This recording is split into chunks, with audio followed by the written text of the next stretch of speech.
guys. How you doing? John Clay. You too. Yeah, we'll have you on, I think you're one of our first action Okay. items. So I'll do the presentation, and there'll be questions from committees or councils particularly. Okay. The chair is Mrs. Watts, she's up there, so she judges and takes care of everything. Okay. If we have technical questions, I'll ask you guys to. Okay. I'll introduce you as representatives from Socket. Okay. And answer any questions. Thanks, man. I can imagine there's a question, Mike, how long does it take to repair? That's the big Okay. question. It's usually a big one. Yep. And as we move forward, and you guys are starting your, works and stuff. Typically with fiber, we rotate, so we're stopping our partners. Yep. So the camera? We try to keep it at expectation. We do, like we got this one, sort of laterals, and so we're just very careful. Sure, I understand. Yep. Yeah, there you And go. these subs, they kind of come and go so fast. So- Some of them do, you're right. Yep, so, thank you guys. Yep. And we'll start at 5:30. Okay. How we doing, Grant? What's your answer on restoration?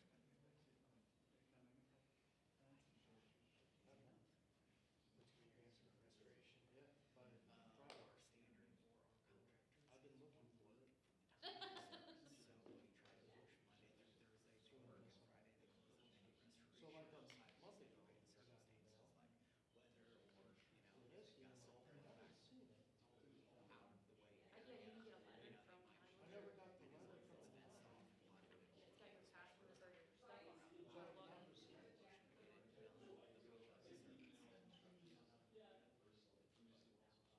So I can still get there without the letter. Then you'll put the cold patch in. You'll cold patch it, right? A lot of times, yes. Again, there's always special exceptions or, crews do occasionally get called off for an emergency situation. where Mine, something is which damaged. mine is. I'm there if you want to sit. So mine is. Yeah. So I've been waiting for something in the mail, and I haven't seen it.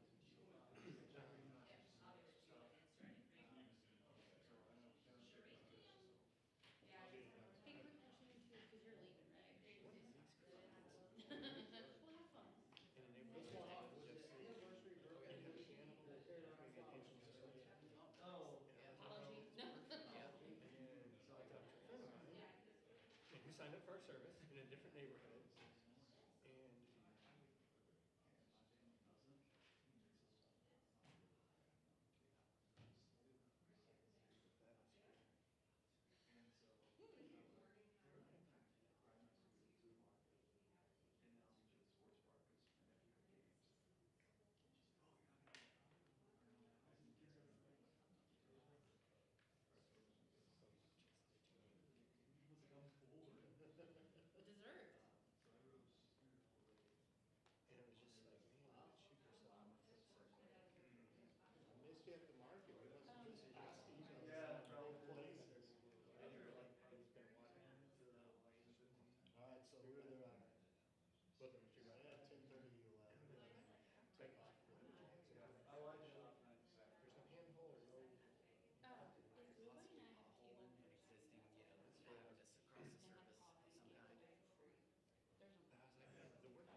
Test, test. From your deadbeat friend. Oh, well, thank you. I felt so, you do not understand. You do not understand how much I bring your wife flowers, I bring his wife flowers on his birthday.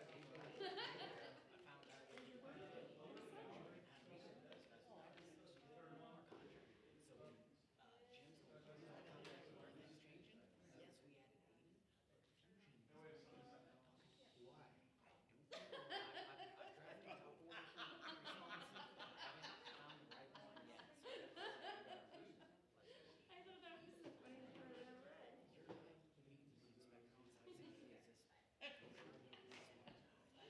Oh, man.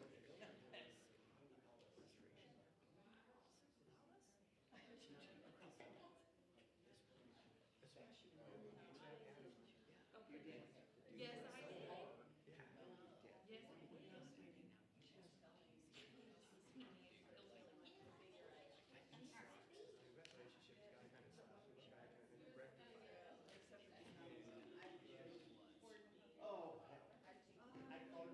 I know, I called Sam and then. Like all day I looked at it.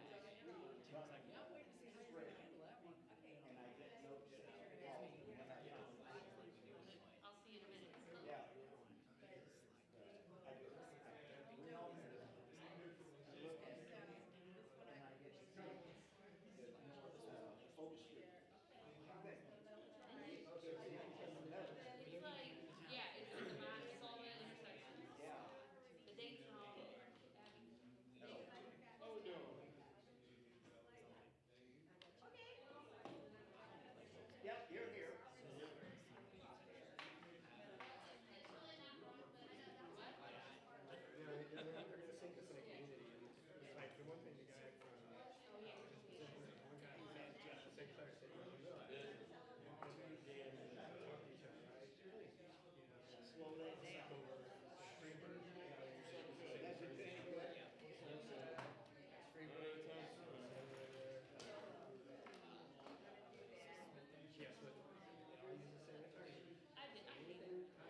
Hello, welcome to the Wednesday edition of Community Development Committee. We usually meet the second and fourth Mondays of each month. My name is Jessica Lotz, and I represent Ward 2, and I'm the chairperson for this meeting. Leading us tonight, we have several city staff members, including City Administrator Grant Littikin, Abby, who is our Community Development Coordinator, and Cameron, who is a Community Development Analyst. Looking over the agenda, it looks like we have 3 items that we will take action on tonight. As a reminder, any votes taken tonight are advisory only. Regardless of the vote, all items do move on to the full City Council for consideration. Anyone wishing to make comments will have several opportunities to do so. After each item is presented and discussed, I'll ask the committee and then the council and then the public if they have any comments they'd like to make on that agenda item. And then there's also an opportunity at the end of the meeting for final public comments, and those can be about items on the agenda or not. Anyone is welcome to make a comment in public comments. They have 5 minutes to tell us what they'd like. Please state your name and if you're a resident. Please address comments to the council and not to individual council members or members of the audience. And our goal is to always answer questions that are asked, but sometimes we're asked very involved questions for which we want to get a better answer than we can provide on the spot. So we're happy to take your information and get back with you at a later date. So with that, we will start with a roll call, please. Thank you, Chair. Jim Campbell. Here. Dennis Mylart. Here. Nathan Parchman. Ross Rosenberg. Present. Todd Roach. Chair Lotz. Here. All right, we have 4 members, We have a which quorum. constitutes a quorum. All righty. Item 1.3 is approval of the minutes from our last meeting back on April 13th. Is there a motion? So moved. Second. Any questions or comments on the minutes? All right, all those in favor say aye. Aye. Any opposed? Motion passes. All right, the first of 3 items tonight, we have 2.1, which is a resolution authorizing the mayor to execute an agreement with Socket Telecom for the use of the right-of-way. So we'll hear from Grant. Yes, thank you. So as mentioned, our first item is 2.1, a utility agreement with Socket Telecom. We do not do these very often, so I will reintroduce kind of the process. So the Telecommunications Municipal Infrastructure Maintenance Fee Act, that's a mouthful, it grants telecommunication retailers access to public right-of-way. Cities typically cannot flatly prohibit a qualified telecommunications retailer from using right-of-way, but they can impose local taxes and fees, require permits, and enforce construction standards, reasonable regulation, but not prohibition. Some of the utility providers in city right-of-way right now are Spectrum, AT&T, Clearwave, i3, which we were informed just today that i3 has been sold to T-Mobile. Socket, which is the one we are considering today. In addition to that, there are dedicated fiber lines within the city for municipal and other uses. The city has its own dedicated fiber to some facilities. There are some public safety dedicated fiber. So right-of-ways are quite full. We do have a number of fiber and utility companies currently operating in the city. And so as we get these applications in, we file them and process them in a timely manner. But a name that you usually don't see in our staff reports is our attorney, Joe Bond, who is a special counsel that is an expert in land use. He is with the Cunningham, Vogel, and Ross law firm. Dan Vogel, who some of you may know, has done a lot of our land use and zoning laws. But Joe Bond really has done all of our fiber, utilities, and cell phone towers. So he does negotiate these with the petitioners. The O'Fallon Code of Ordinances, we do have Chapter 53, which regulates construction of utility facilities in the city right-of-way. It does require a franchise agreement for telecom engaged in sale at retail or at home or business B2B service. In that language of that chapter, the burden and responsibility for making all such determinations in advance of construction or installation shall be entirely upon the utility. Such utility shall be wholly liable for any damage to facilities or other property due to excavation, facilities, construction, or other right-of-way work performed prior to obtaining the location of all those facilities, without cost or liability to the city or the private landowners that are next to those areas. The design, location, and nature of all facilities shall be subject to review and approval of the city engineer. So while you're approving the franchise agreement tonight, in order for them to then bore or put utilities in the right-of-way, they do have to put in application and permits, and those are reviewed by Jeff Taylor and his staff before they're given the go-ahead. So except where inconsistent with applicable law, a $2,500 application deposit fee for review, documentation, and approval of such franchise is required, which was submitted by the petitioner, with the application form to recover any actual costs anticipated and incurred by the city in reviewing, documenting, or negotiating such franchises, provided no cost shall be included if such inclusion is prohibited by applicable law as to that person. The utility shall remove all excess material and restore all turf and terrain and other property within 10 days after any portion of the rights-of-way are disturbed, damaged, or destroyed due to construction or maintenance by the utility, all to satisfaction of the city. So we do get a lot of calls about these fiber companies and stuff that are tearing up areas and not replacing them. And so we do a lot of work and do a lot of follow-up with fiber companies on this. And so as this moves forward, and especially with the other utility companies as well, if that does happen, you do need to let the city staff know so we can follow up on these. Finally, subject to the city's simplified municipal telecommunications tax, which is 5%, and municipal telecommunications infrastructure maintenance fees as user of the rights-of-way.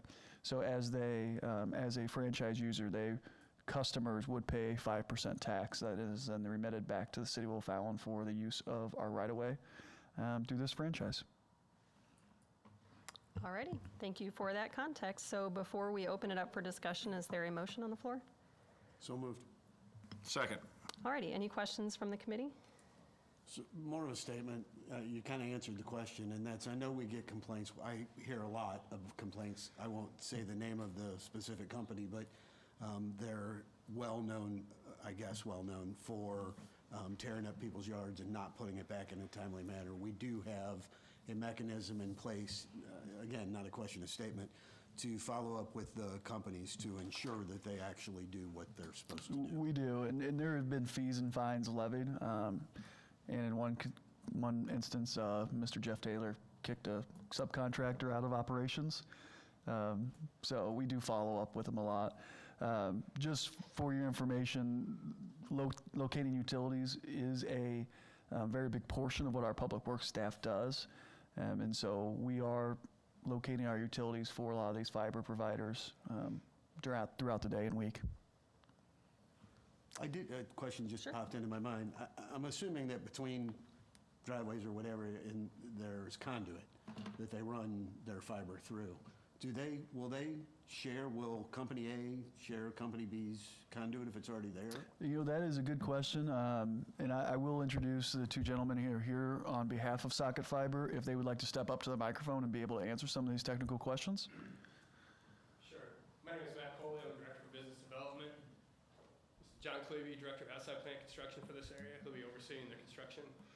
And as your question about sharing conduit, we typically do not. It's a competitive market out there, and you don't really want your competitors sharing the same conduit you do. So typically that does not happen. Okay. Any other questions from the committee? Any questions from the council? Any questions from the public? All right, thank you, gentlemen. All right, thank you. All right, seeing no other further discussion, we will vote on item 2.1. Roll call, please. Jim Campbell, Yes. Dennis Myler, Yes. Ross Rosenberg, Affirmative. Chair Lotz. Yes. Thank you.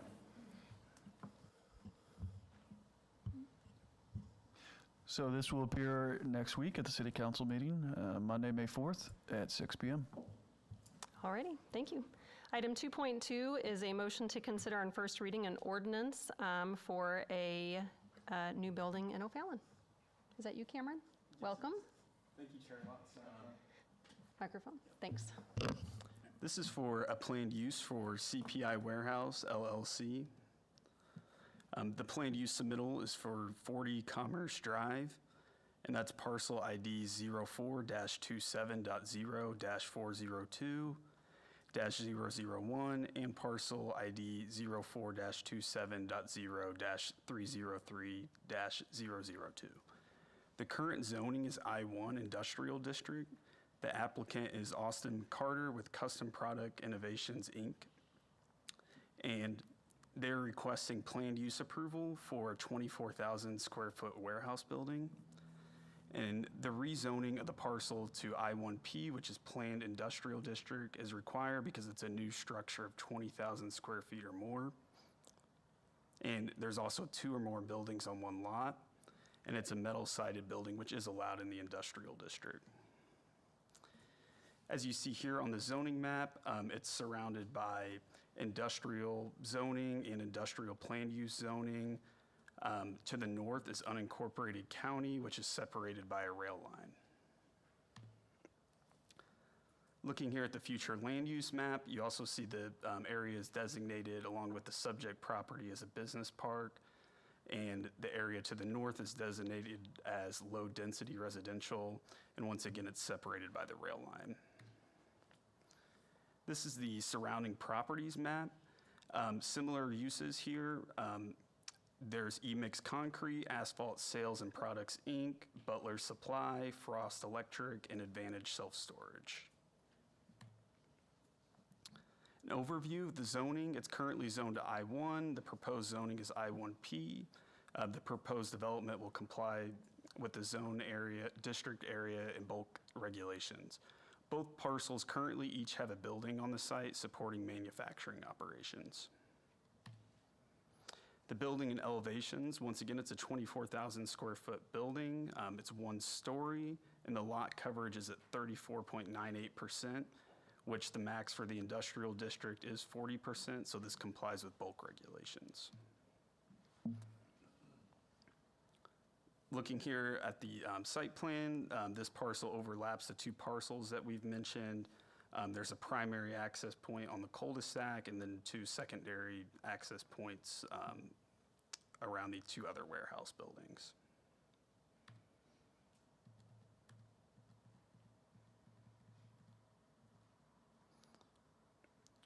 This is the conceptual design of the building. As you see, it's metal siding, which is allowed in the industrial district, and this proposed development does meet all commercial design guidelines. Back to the site plan, for access and ingress and egress, there's 2 proposed access points. One is located along the Commerce Drive cul-de-sac, and there's 1 ingress egress shared with the existing building primarily on the 1 parcel ID, and then there's 1 ingress egress shared with the existing building primarily on the other parcel ID. The proposed warehouse expansion is located within the Airport Overlay District, A03, and is in proximity to the A02 zone area associated with Mid-America Airport. And those 2 zones are the A02 zone is the safety zones area, and the A03 zone is the height restriction areas. To ensure the proposed structure does not pose a hazard to air navigation, the developer will be required to submit a notice of construction to the Federal Aviation Administration, FAA, and obtain a determination of no hazard prior to any construction. And if I may explain that real quick. So any project that's proposed in and around the flight line of Scott Air Force Base in Mid-America, we send to the base community planner and Mr. Dan Trapp with Mid-America, and they look at this, and there are FAA calculations. On this one, the main concern is during construction, the use of a crane. So before they start that, they'll have to get that notice of construction approved through the FAA.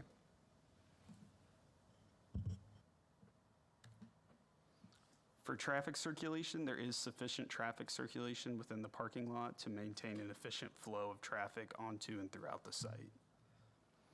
Parking, the proposed site plan provides 15 additional parking spaces.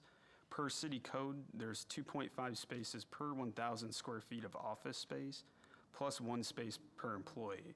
This does meet city code because there is no new office space being constructed, and 15 spaces will provide 1 space per employee. For drainage, prior to final preliminary plan approval, a comprehensive drainage report will be required that demonstrates compliance with the city's standards and design criteria. And all submitted drainage reports will be required to meet city requirements and will be subject to review and approval by the Public Works Director. For landscaping, the site layout preserves proposed landscape areas and does not impact designated open space or park areas. And for signage, future signage will be required to meet city code at the time a sign permit is pulled. For the review and approval criteria, and the conformity with the 2040 master plan, it promotes the redevelopment of lands with existing infrastructure and public services and maintenance and rehabilitation of existing residential, commercial, and industrial structures. It increases local high-wage employment opportunities for O'Fallon's residents, and it strengthens the resiliency of the community's economy through diversification of business sectors. In conformity with the zoning ordinance, the proposed use meets all bulk regulations for its respective zoning district, and the general commercial zoning designation is compatible with neighboring general commercial lot land uses. And as mentioned earlier, commercial design guidelines are met. And this concludes my presentation. All righty, thank you, Cameron. Before we open it up for discussion, is there a motion to approve? So moved. Second. All righty, are there any questions for city staff from the committee? Any questions from the council? Mr. Harney? Does this property abate the property the city owns out there? Yes, it does. It's directly to the west of the city-owned property. And we will, is this the property will have access onto our property back in there? No, our access will still be from Highway 50. We discussed with them a cross-access, but it did not meet the needs of what they wanted to do. Other questions from our colleagues on the council? Any questions from the public? All right, seeing none, we'll take a roll call vote, please. Jim Campbell, Yes. Dennis Mylart, Yes. Ross Rosenberg, Affirmative. Chair Lots. Yes. All righty. Seeing as that has, even have voted down, we still send everything to committee, so that'll go, or to council, so that'll be on the next city council meeting. And All Chair right. Lots, we have staff recommendation as Oh, well. Let's hear. So for the staff recommendations, staff recommends development approval with the following conditions. The development shall comply with all applicable City of O'Fallon codes and ordinances. Final site plans shall be reviewed and approved prior to issuance of permits. All drainage, access, and utility improvements shall be completed in accordance with city standards. And the developer shall submit a notice of construction to the FAA and obtain a determination of no hazard to air navigation prior to issuance of building permits. And documentation of the FAA determination shall be provided to the city. Thank you. Sounds good. All right, moving on to our last item requiring council action, 2.3, which is an ordinance ordinance approving the final plat of Augusta Greens, 3rd edition. Thank you, Chair. I do want to mention the CPI warehouse. These are the next meeting dates. If anyone is interested in those dates, it will follow the May 4th council meeting, May 11th Community Development Committee, and it will go back to City Council for final approval on May 18th. Great. Today, I'm going to be presenting an ordinance approving the final plat for Augusta Greens 3rd edition. Just some brief background on the property. The Enclaves at Augusta Greens subdivision was approved on November 7th of 2016. This was a 3-phased approach. Again, we are on the 3rd edition. So the zoning for this proposed is SR1BP. So it's the planned single family residence dwelling district. What we are approving today for the final plat of acreage is 16.08 acres, and for a total subdivision lots is 39. You will see here that this is a proposed final plat for this subdivision for the 3rd edition. So this submission that we received here is different than the one that was in your packet that you had on your agenda items. We did have one minor change. There is 3 lots with a setback for a 25-foot drainage easement that is being proposed. So when this moves forward to City Council, this is the plat that will be going through the approval process. Staff recommends approval of the final plat for Augusta Greens 3rd edition. Can you go back? Yeah. So those 3 lots she mentioned are lots 21, 22, and 23, which are at the southeast of that cul-de-sac. And yes, very small writing. So the one in the agenda had, I believe, 20-foot Correct. Easements, and these are 25 feet. So still meet all city code. We got this minor change in this morning, so we want to present it to you tonight, knowing that if approved or recommended to the council, either in the negative or affirmative, that would be the one appearing there. Thank you. Alrighty, before we open it up for discussion, is there a motion for 2.3? So moved. Second. Alrighty, any questions for the staff from the committee? This is the final plat for this subdivision, right? That is correct. Yes. Yep. Any other questions? Any questions from the council? Any questions from the public? All right, seeing none, we'll do a roll call vote, please. Jim Campbell? Yes. Dennis Mylart? Yes. Ross Rosenberg? Affirmative. Chair Lots? Yes. Thank you. Do we have a slide for the next states? Perfect. And this will follow the same timeline for next readings. All righty. That is all the agenda items requiring council action. Do we have any other business tonight? All righty. At this point, we will open up for public comments. Is there anybody that would like to come before the committee? All right. Seeing none, we will close public comments, and I will accept a motion to adjourn. So moved. Second. All those in favor? Aye. Any opposed? All righty. Next meeting starts at 6 p.m.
6 o'clock, we'll call the Public Works meeting to order.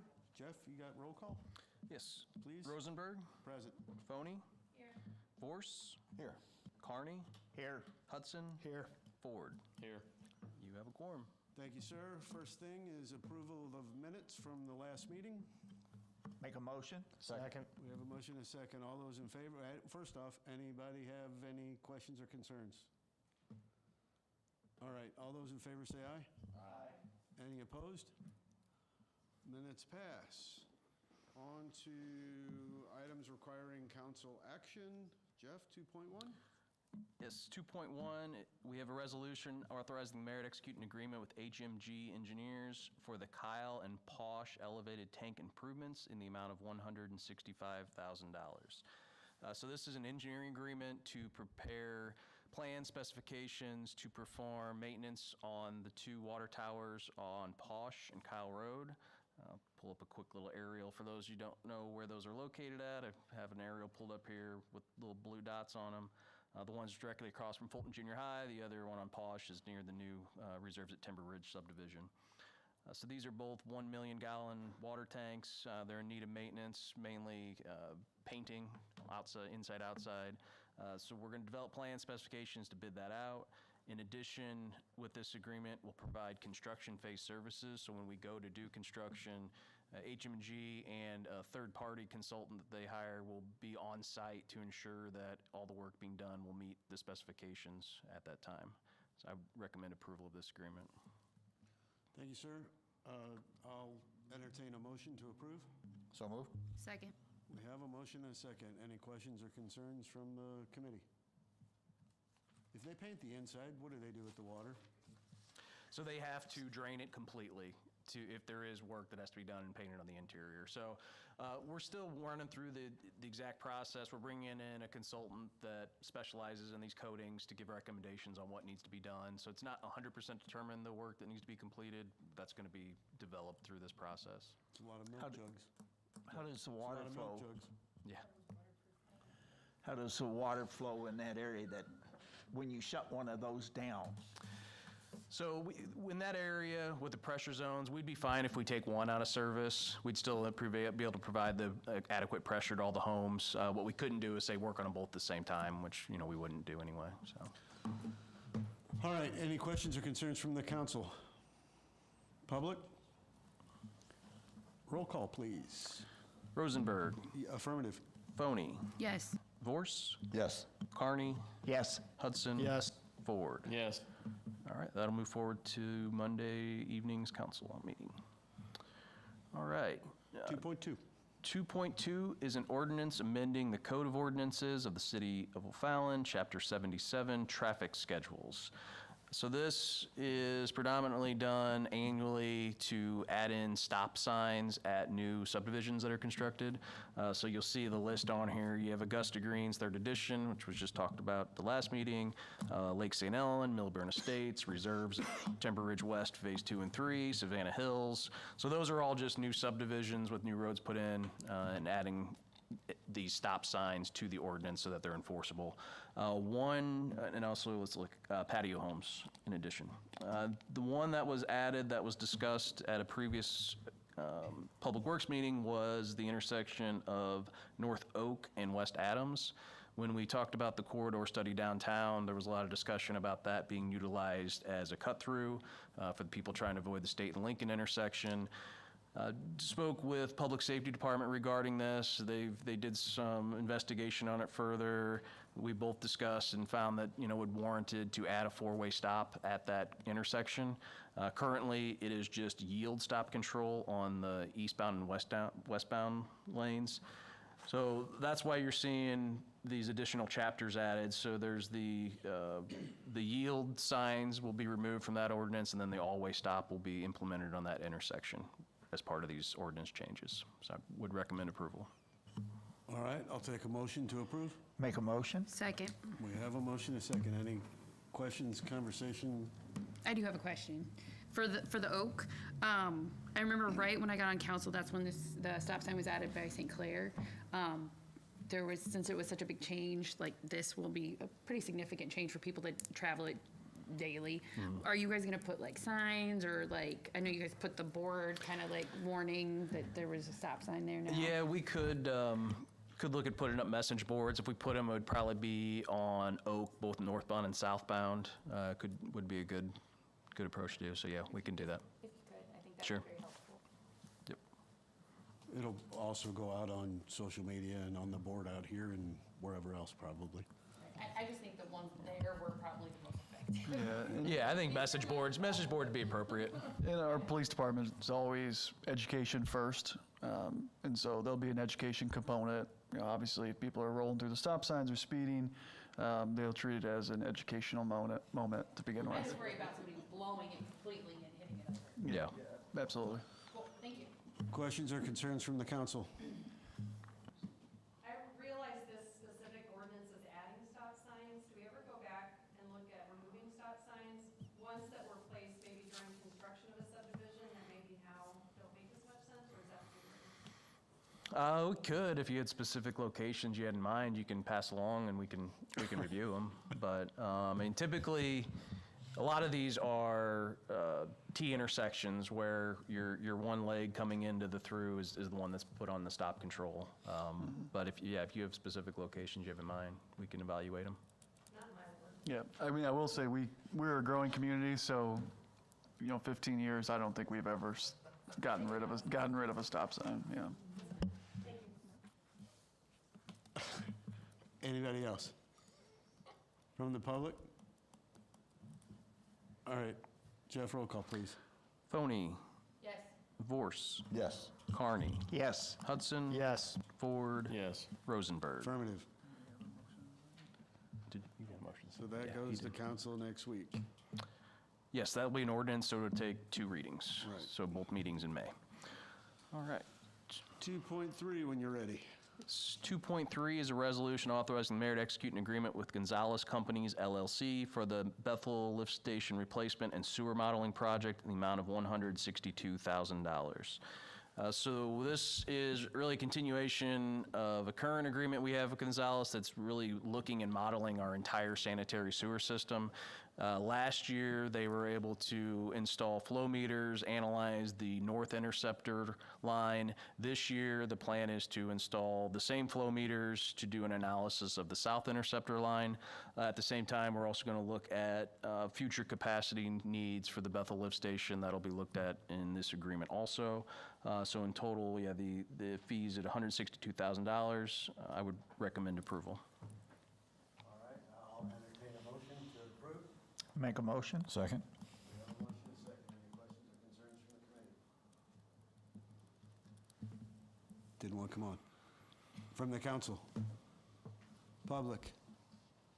Roll call, please. Vorse. Yes. Carney. Yes. Hudson. Yes. Ford. Yes. Rosenberg. Affirmative? Phony. Yes. All right, that'll be a resolution next Monday. All right, and 2.4, please. 2.4 is a resolution authorizing the mayor to execute an agreement with the Killian Corporation for the Ogle Road resurfacing in the amount of $80,698.15 based on unit prices. So this summer, starting, well, really right after Memorial Day, around June, we have a IDOT awarded federally funded project to overlay and improve State Street from Highway 50 to the CSX tracks, and also Ober-Neiferman from State Street up along the curve by the sports park.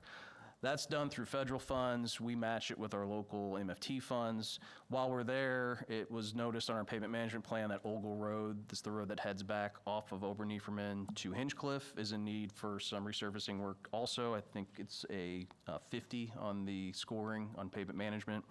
So we've reached out to the contractor who was awarded the state job, asked if they would honor the unit prices for that job to just continue and overlay that road as they're out there. And they did agree to that. The reason it's come before you as a resolution is because this will be utilizing our own local funds to pay for this out of our pavement management program. It'll just be done in conjunction with the Ober-Neiferman and State Street job. Smart to use it at the same time. Is that, you done? Yeah, recommend approval. I'll entertain a motion. Motion. Second. We have a motion and a second. Any questions or concerns from the committee? Not a concern. How long do you think this will be to complete, Jeff? So the first phase of it is going to be the concrete section of State Street between Highway 50 and Greenmount. They're thinking about 3 weeks for that. We're actually going to have to close that section down. So there will be message boards put out, public notices on that. After that, you know, we're probably looking at the entire month of June for the milling and overlaying portion of then the asphalt areas. The other two locations where you could see some intermittent closures would be the two roundabouts, so the smaller roundabout at State and Obernieferman, and then the roundabout at Simmons Porter are also being overlaid with this. It's very difficult to mill and overlay a roundabout while it's under traffic. So the intent there would be shut them down just during the day, one day to mill them, then followed up with another day to pave them.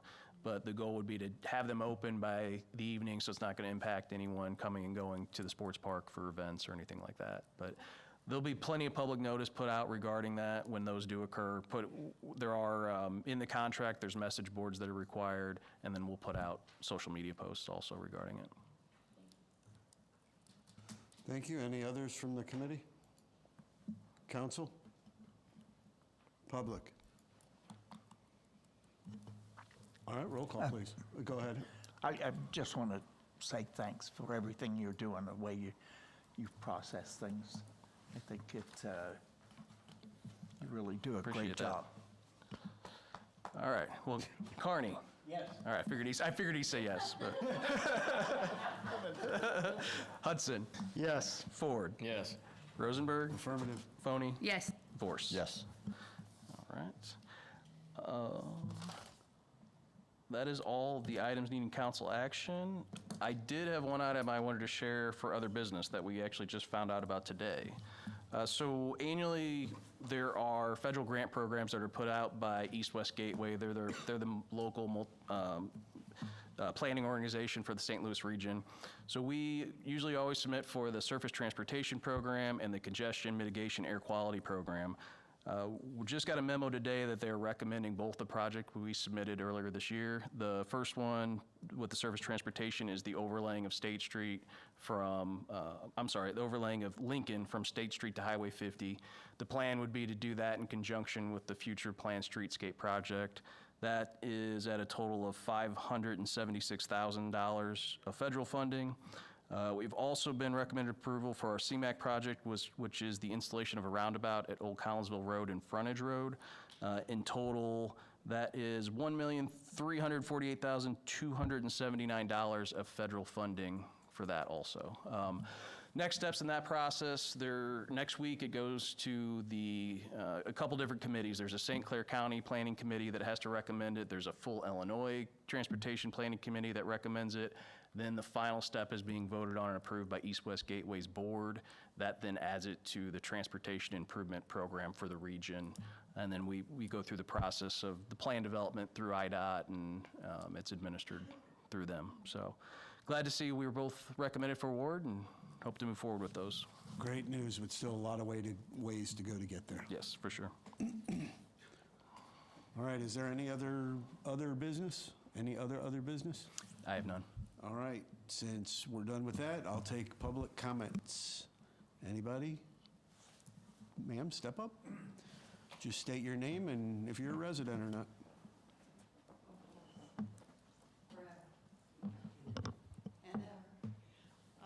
Mary Warfield, Ward 4.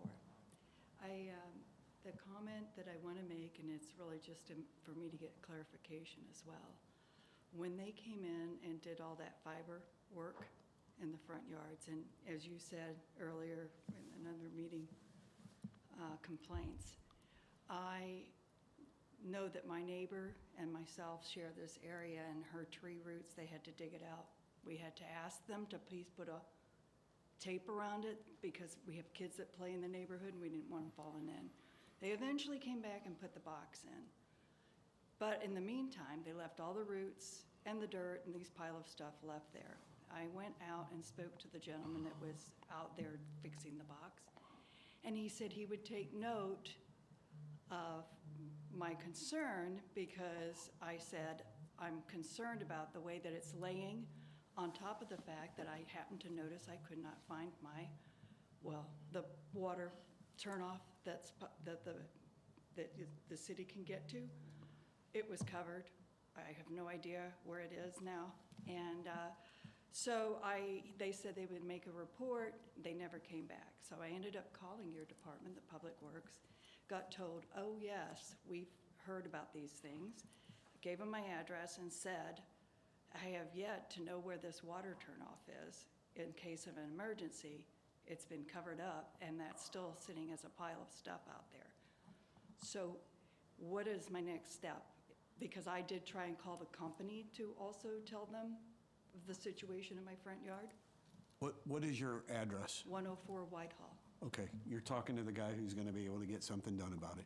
And a really nice lady answered the phone with the Public Works and took my information. But again, that company has yet to come back and reconcile it. So, and my biggest concern is safety at this point, Absolutely. okay?